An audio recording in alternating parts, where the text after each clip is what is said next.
In 1987, a small town filed a missing persons report for a man named Walter Voss. That's not unusual on its own. What's unusual is that 11 years later, 4 separate people swore they saw him in 4 different states on the exact same night. And every single one of them used almost the same words to describe what he said to them. Cedar Hollow wasn't the kind of town where anything happened. It had a population under 4,000, 1 diner, 1 church, and the kind of familiarity where everyone knew whose car was whose just by the sound of the engine. People left their doors unlocked. The biggest crime most years was somebody's cattle getting loose on the county road. It was, by every measure, an unremarkable place. That's part of what made everything that came later so hard for the town to process. Nothing like this was supposed to happen here. Walter Voss lived alone at the edge of town, in a house his grandfather had built by hand back in the 1920s. The same house Walter grew up in, inherited, and never left. 3 generations of Voss men had lived and died in that house, and locals used to joke that the family and the house had grown into each other, the way old trees grow around a fence post until you can't tell where one ends and the other begins. Walter kept to himself. He fixed radios for people around town, an old skill even for the 1980s, but he was good at it. Good enough that people from 2 counties over would drive in just for him. He also tended a garden nobody ever actually saw him plant. Neighbors would mention rows of vegetables appearing overnight, fully grown, and laugh it off as him just being a private, early rising kind of man. Nobody thought much of him. He wasn't unfriendly, just quiet. The sort of person a town absorbs into its background without ever really looking at directly. There was one detail people mentioned only after he vanished, almost embarrassed to bring it up. Walter never seemed to age the way everyone else did. In photographs from a town parade in 1965 and another from 1984, he looked, as far as anyone could tell, exactly the same. At the time, people chalked it up to good genetics, maybe a clean lifestyle, and moved on. It's the kind of thing you only notice in hindsight, once you're already looking for reasons something doesn't add up. Nobody thought much of any of this until the night he stopped answering his door.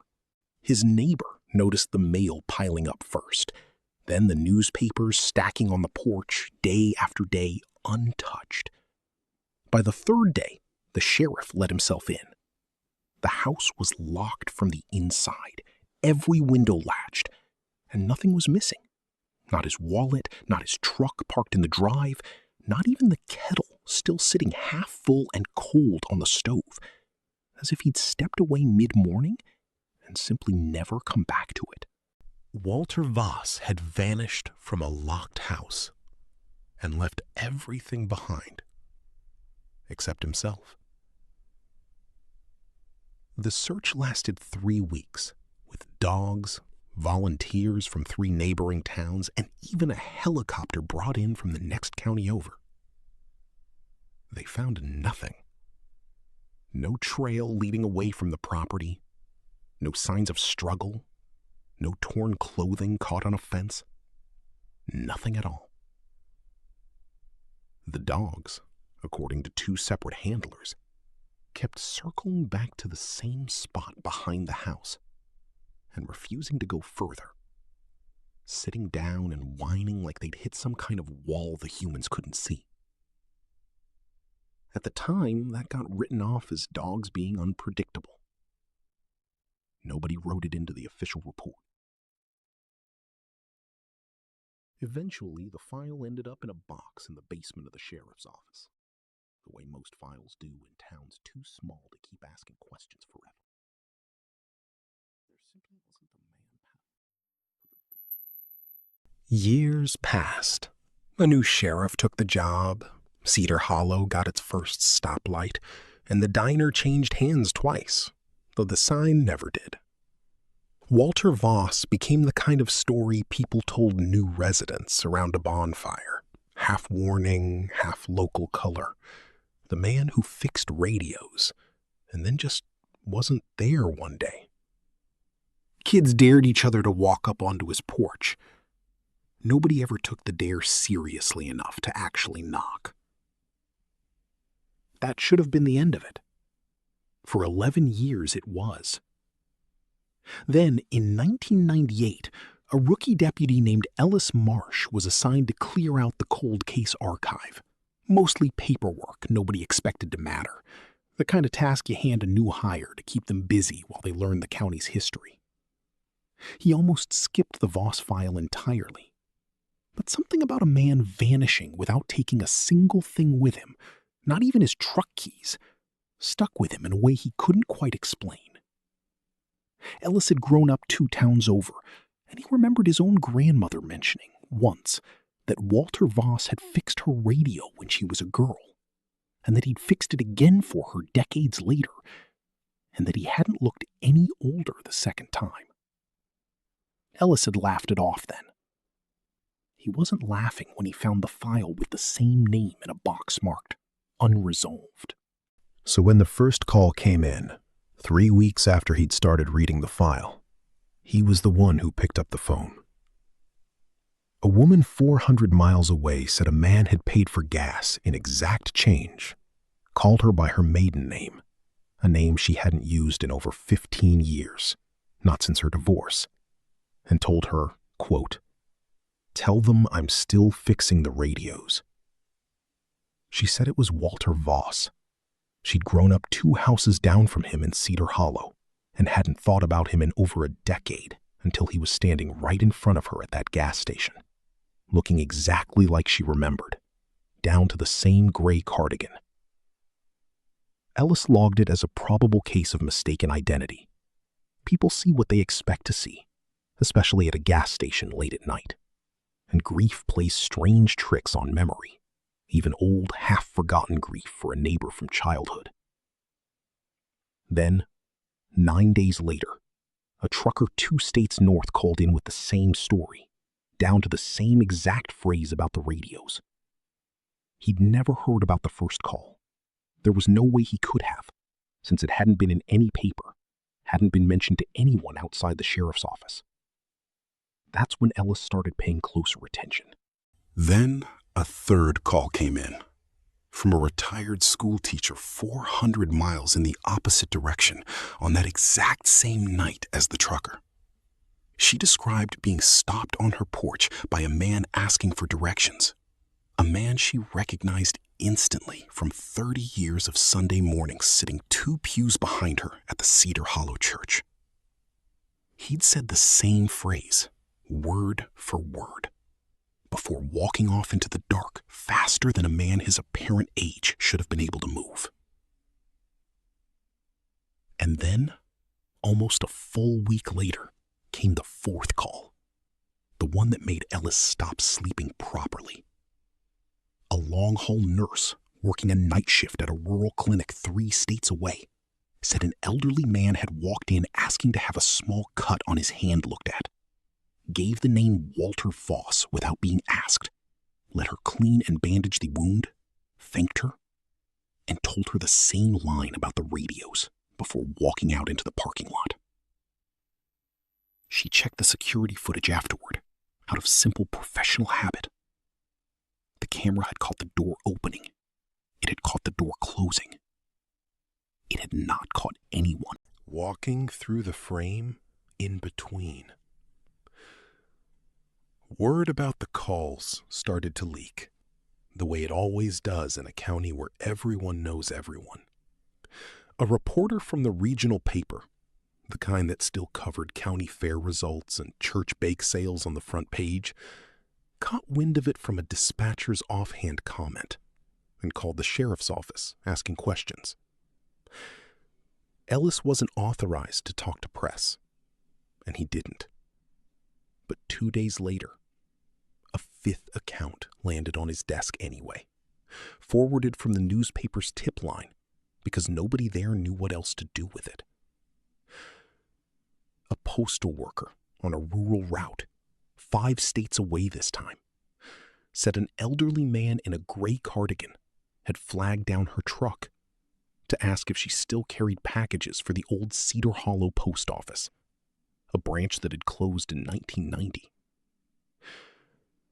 When she said she'd never heard of it, he'd simply nodded, said the line about the radios, thanked her, and walked off between 2 houses, where she swore there was no path, no gate, and no reason for anyone to be able to walk through it all. The reporter ran a short piece 2 weeks later, careful and skeptical, framing it as small-town folklore resurfacing. It got picked up by a handful of local radio stations, which everyone in the sheriff's office found darkly funny, given the subject matter. Ellis didn't find it funny. He stopped returning the reporter's calls after that, and he stopped mentioning the case out loud to anyone who didn't already need to know. All 5 swore, independently, that they'd spoken to Walter Voss, and all 5 described him exactly as he'd looked the day he vanished. Not 11 years older. Exactly the same. Right down to the same gray cardigan, the same wire-rimmed glasses, the same careful, unhurried way of speaking. Ellis pulled the old customer logs from Voss's radio repair business, still sitting untouched in a filing cabinet since 1987. Dust thick enough to leave fingerprints. Every single person who claimed to see him that night had, at some point in their lives, brought Walter Voss a broken radio to fix. Every one of them, not a single exception. That's when Ellis stopped calling it a coincidence. He started digging further back than the missing persons file, into county records nobody had thought to cross-reference before. What he found made his stomach turn over. Walter's grandfather, the same man who built the house, had also been reported missing once, back in 1931.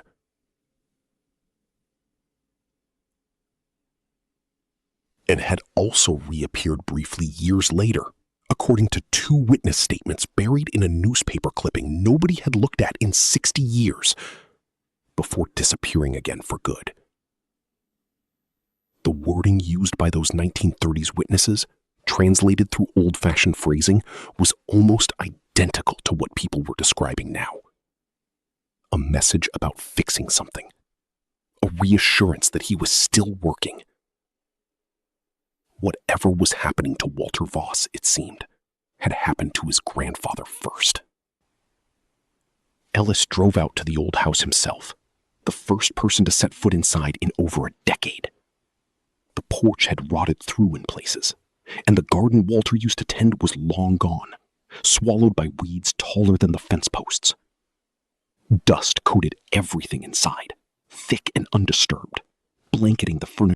Furniture under its sheets like snowfall that had never melted. Everything except one room. The back workshop was spotless. No dust on the shelves. No dust on the tools laid out in a neat row. No dust even in the corners where cobwebs should have gathered undisturbed for over a decade. And sitting in the center of the workbench was a radio, plugged into an outlet that, according to the power company, had been disconnected from the grid for 11 years. Its dial glowed faintly anyway, tuned to a frequency of static that shifted ever so slightly, like it was searching for a station just out of reach, drifting a few degrees left, then right, then settling, then drifting again. Beside the radio, Ellis found a logbook. Names and dates, just like the old customer records. Except this one didn't stop in 1987. It kept going, page after page in the same neat handwriting. with names Ellis recognized from the recent calls, and dates that matched exactly down to the day.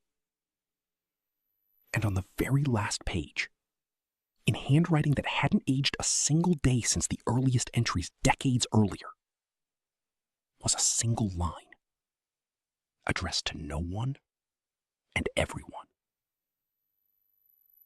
Tell them I'm still fixing the radios.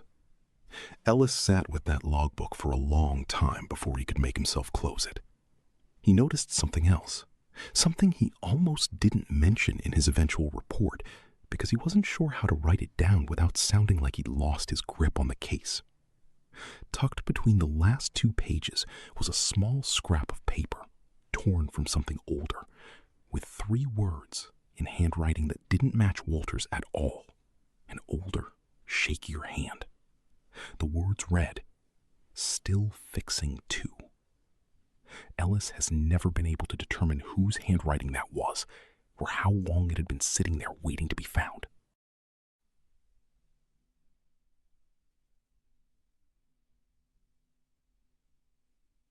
Ellis left the house that night and never went back.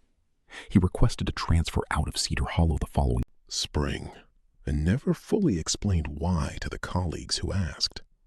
The county eventually condemned the property, boarded the windows, and posted no trespassing signs at the fence line.